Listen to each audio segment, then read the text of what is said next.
Welcome to Our Girl Relationships. On this channel, we talk about problems people face in their day-to-day lives. Let's start with a video. I got engaged to the love of my life 3 months ago. I knew it was coming because we had talked about marriage several times, but I didn't know when and how exactly he was going to pop the question. It was the cutest proposal ever. He had my friends make me go out with them for the whole day, and our final destination was one of our favorite places, the beach where we met. It was a cozy picnic with electric candles. It looked so pretty, and once I saw him, I knew that he was about to propose. I was speechless and overjoyed, but I wanted to scream at the same time. My emotions were all over the place. He proposed, and I said yes. We started planning our wedding immediately. We wanted something outdoors with just close family and friends because we both don't fancy very large gatherings. When it was time to sort out the IVs so they could go, I made a list and asked my fiancé if he wanted to add anyone else. He added a cousin and 3 ladies, who he explained were his exes. I wondered why he would want his exes to attend his wedding, and not just 1, but 3 of them, but I didn't say anything because I was the one who was getting married to him anyways. So I guess I won. As the months went by, he was getting more and more excited that his exes would be at his wedding. More excited than he was even for the wedding itself and the start of our life together as a married couple. Whenever he spoke, he always found a way to bring it up. I didn't want to seem like the jealous fiancé, so I would just let him speak and then find a way to change the subject. He either wasn't sensitive enough or he deliberately ignored the fact that I always changed the subject and didn't want to talk about his exes because he kept bringing them up. I think it is the latter. He is usually very sensitive and notices everything. He could tell when I wasn't okay with something without me having to speak, but this particular time it was different. It was like there was a different person that came out whenever he brought them up. He wanted me to meet them and asked me if I was excited to, and of course I said yes, even though what I really wanted to do was to scream at him to stop talking about them. I wanted to tell him that I didn't want to meet them, especially not on my wedding day. I immediately dismissed the thought because I told myself that I was being inconsiderate. Inasmuch as it was my day, it was his too, and I wanted him to be comfortable and enjoy it. The day before our wedding, I asked him if there was anything I should know about his exes before we got married the next day. I think he then realized that for months, all he had been doing was talk about how he was excited to have his exes at his wedding. He apologized for not figuring that it would have been uncomfortable for me way sooner because he didn't mean to make me feel that way. He said there was nothing to worry about with his exes and that his relationship with them ended on good terms, and they had always agreed that they were not the right match before they broke up. After the breakup, they usually remained friends. That's how he could invite them to this wedding. He assured me that I would love them and it wouldn't be weird in any way. I really hope that he was right because I was not interested in any drama on my wedding day. We had the wedding ceremony and it was blissful. The beach hotel catered for our food. They had this really nice courtyard where we did the reception. The moment I was not looking forward to came. It was time to get introduced to the exes. I had spotted them earlier on and took a wild guess on who they were, and I was right. They all looked quite similar, but very different from me. They were pretty and dressed like people you would admire in magazines, with perfectly done makeup and nails. Something about them seemed fake though. I didn't like their vibes, but I brushed it off because I thought it may be me getting a little jealous, so I wasn't going to judge them before I got to know them. My husband stylishly excused himself so we could talk to each other. I made the effort because I knew it would make him happy. The ladies adored him. It was almost like they still loved him or something. They would each talk about their experiences with him and how they missed him so much and the times they had together. The things they said didn't seem like they were talking about the person I met and fell in love with. It was their fake laughs and how they threw shades at me about how he picked someone they won't consider his type that got to me. One of them even said she didn't think that my marriage would last because of it, and it was sad because she really likes me. There was no way I was going to be friends with these people. You could tell that they didn't even like each other. They all wanted to seem like the better person. They all wanted to seem like the better person and the one who had the most influence and the most guys with money. It was irritating, to say the least. I had had it, so I left to be with my husband. I was annoyed and a little insecure because of some of the things he said about me. I almost began to question if I knew who I married and why he would choose someone so different from those in his past relationships. When I say different, I mean different in every way. From their stature to what they liked, how they behaved, and how they dressed. Everything was different and very superficial. I wasn't going to be friends with people who had no depth. I was one who took everyone around me seriously. I loved hard and deep, and there was nothing superficial about me. I am more connected to my inner self, and I don't speak too much, only when necessary. My husband was speaking to some guests when I came to him. He seemed surprised and asked why I wasn't with his exes, so I asked him to come somewhere private with me. I told him that I couldn't stand them, and the person they think they know is in the past now, and he needs to accept that and put them in his past too. They were nothing like me, and there was no way we were going to be friends. Plus, they confessed that they still had feelings for him, and that was very awkward.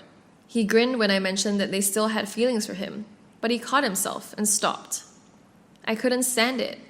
I told him that if I have to compete with his exes for him, then we had better end the marriage now, before we even start, and we can tell everyone it was a mistake or something. He has to choose between me and his exes, and he has to do it now. He got upset and almost yelled at me, but stopped. He said the reason why he went through all the trouble to get his exes to be at the wedding was because he wanted all of us to be best friends. That was never going to happen, and I knew it more than I knew my name even. I was about to lose it, and it took me everything to keep all my inhibitions in check. I don't want to make a scene on my wedding day. I was about to walk away, but he dragged me back and said we weren't done talking. One thing he hates is people walking out on him, and I knew it, but I didn't want to hear any more of what he was saying. How could he put me in this kind of position? Why should I have any business with his exes or even want to be friends with them? What good would that do to our relationship? These questions plagued my mind as he tried to explain himself. As far as I was concerned, he wasn't making sense. At this time, we were yelling and we had drawn the attention of everyone else. My sister came to try to calm me down so I don't do or say anything I would regret. It was already too late. The newlywed couple got into a fight even before their honeymoon started. I asked him if he was happy and left with my sister. I went back to my suite. The fun can go on without me after all. It is more like my husband's wedding than it is mine. I was so glad that our honeymoon was 2 days after the wedding, because I didn't want to go anywhere without talking and reconciling with my husband. What made me sad was the length he was willing to go for his exes. Why does he even care about them in the first place? I'm beginning to think that there is something he isn't telling me. Does he still have feelings for them, so he is acting up? Or did it have to do with something about his ego, so they know that he is now taken? I feel very conflicted. I hate it when we fight, because we are always this happy couple. Things became different since his exes came into the picture. What have I gotten myself into? Did I make a mistake by marrying him? He didn't show any signs of infidelity before, and I don't know if that's the case we are facing here or something else. I'm choosing to believe that this is our first hurdle as a couple, and we would overcome it together and get stronger. He came to me after a few hours to apologize. He realized how ridiculous he had been acting. He said that his brother and my sister put him right and made him think of how he would feel if I brought all my exes to my wedding and wanted them to become best friends with him. He said he wouldn't like that very much and thanked me for being patient with him. I love him and I forgive him. I have my husband back. Not the a-hole. Your husband and his exes are, though. In which universe would it be okay to flaunt your exes at the one you are in a relationship with? It was like he was parading them for you. I personally think it had something with his ego, and it's a bigger problem than what it seems, so you need to watch it. You're the a-hole. You got married to him, so you shouldn't let whatever his exes say get to you. Like you said, you won, so why do you care if his exes are at your wedding? They get to see that he is happily married, so that is what you should have showed them, and not make them think that they still have a chance with him because that is what you did. Not the a-hole. How could your husband not see right through these acts of fakeness? I really hope that your marriage lasts, because it seems like you're in for a long ride. Next story. Basically, it was International Day at my 16F school a few days ago. This girl from my class, Beatrice, is a horse girl. She loves horses, is an equestrian, and even owns a horse. Throughout the entirety of the International Day event, Beatrice was rude and disrespectful to anyone whose food didn't look aesthetic. She went to the Turkish table. I was in charge of it, and shot a disgusted look at the menemen, which is basically scrambled eggs but better. She straight up asked me if someone threw up in the pot, then walked away without even trying it. After that, Beatrice headed to the Vietnamese table and insulted the smelly food and was just plain rude and disrespectful again. Everyone was kind of done with her at that point. Some people even talked about asking for her to be removed from the event. This is where I might be the a-hole. After insulting every non-aesthetic table, Beatrice made her way to the Kazakh table. They were serving besh burmak, which is honestly one of the best foods to have ever been made, and once again, insulted it. My best friend was actually in charge of the Kazakh table and told her to at least try a bite before she judged her country's food. If you don't know, besh burmak is traditionally made from horse meat. My friend replaced the horse with a mixture of lamb and beef since horse meat is hard to find in Brazil, where we live.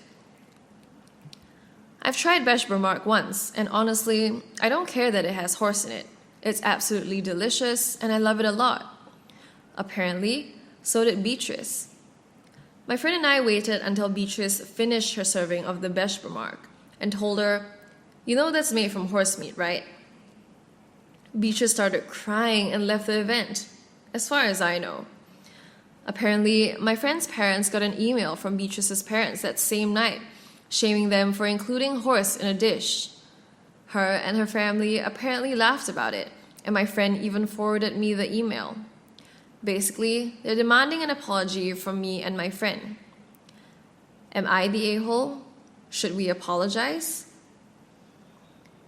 Everyone sucks here, but some more than others. I grew up with horses and avoided the stables explicitly because of girls like her. Nose up in the air, floating on a fart bubble, and frankly quite bigoted. I am very familiar with the type and can totally picture how this all went down. She is 100% the a-hole. But you did lie to her. That is where you 5% suck. It would be the one thing to note that traditionally it is made from horse, but to claim that that exact plate had horse in it was a bit evil. All that said, I'd love to think I'd do the same thing. Sometimes 5% suck is warranted. But no, don't apologize. That would be silly. She should be apologizing to everyone else for being such a bigot. Not the a-hole. Horse girls are the worst. I find that most of them, not all of them, are rich out of their gourds and make it clear that they are. When I was 7, I told a horse girl, who was a year older than me, that the Elmer's glue she was using was made out of dead horses, and she lost her absolute marbles. She cried for like an hour straight until she got picked up by her parents at the end of the day. Next story. My 21F family lives in town and sees me and my daughter all the time. They also wanted to be involved in my pregnancy. Meanwhile, my husband's 23M family were always telling me how disappointed they were that I was pregnant and wanted nothing to do with me until my daughter was born. My husband's family on his mom's side hosts a big Easter gathering every year. That's a 2-hour drive from our house. We went last year for my first time, and I was a bit overwhelmed with all the new people I was around. Although I somewhat enjoyed myself last year, after I got acquainted with everyone, I don't think it would be good for my 1-month-old daughter to be going this year. Every year, at least 80 people are there, and it gets overwhelming fast. My daughter got overwhelmed around a group of 11, so I know 80 would be way too many. Plus, My birthday is the day after Easter, and it was decided before this came up that we'd be celebrating it at home while celebrating Easter to make things easier on myself and my daughter. My husband's family keeps calling and begging us to reconsider bringing my daughter up to the big Easter celebration because they were already excited to meet her and thought that would be the time they'd get to. Yesterday, my husband called me while my mom and I were running errands together and said that his grandfather had called him and said he needed to tell me to reconsider because it isn't fair to them that we decided to stay home this year. I told him that it was left up to me, and I said no already. They needed to stop begging because it was already decided, and I felt disrespected for not being taken seriously. My husband said that they were excited to meet her, and it would be a letdown if we didn't go, and that's why they keep calling. I told him it would only be a letdown if they were expecting us without asking first, and that he can tell them I said no already. And if they keep begging, my daughter and I would not be in attendance ever. He said that wasn't fair to them, to keep my daughter away when my family gets to see her all the time. I told him the difference between my family and his is that my family lives in town and wanted something to do with me while I was pregnant. His family only wanted something to do with me after my pregnancy, and that wasn't fair to me. I told him to tell his family to kindly screw off and to stop calling and begging. Now, his family is calling me an a-hole for only letting my daughter around my family and being a letdown on a once-a-year event. Am I the a-hole for saying no to his family's event? Yes, he is her parent too, but the decision was left up to me by my husband when it was brought up the first time. I have taken her to see his parents who do live in town and did tell my husband to RSVP for all of us next year, but they keep begging for this year. I've also extended the offer of hosting them a few at a time, but they have refused to make the trip down to see her in her home. No, she does not have her shots yet. She gets them April 22nd. Not the a-hole. At 1 month old, baby isn't vexed. Going to an event with over 50 people is just asking for a baby to get sick. And it sounds like they would expect to pass baby around. A 2-hour drive is going to take 3 hours if she's anything like my grandkids. We live 90 minutes from grands 4 and 5. When number 5 was born, she required nearly hourly nursing, snacks. So a 90-minute drive meant 1 to 2 stops, 10 to 15 minutes each for feeding unless they wanted to listen to her screaming and crying for an hour. At a month old, newbies want 2 things, nursing and formula, and the scent and or arms of familiar people, like mom and dad. Anyone who doesn't meet those criteria may be rejected. Is it better to wait for a meeting or to have a screaming, unhappy tiny person? I'll always choose the first option.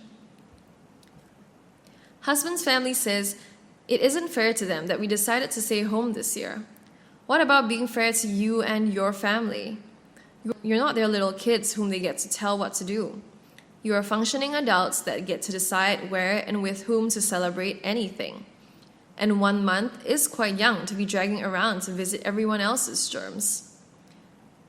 Your husband needs to grow a spine and stand up to his family and support you. He is too into pleasing them. Cut the cord, buddy. Not the a-hole.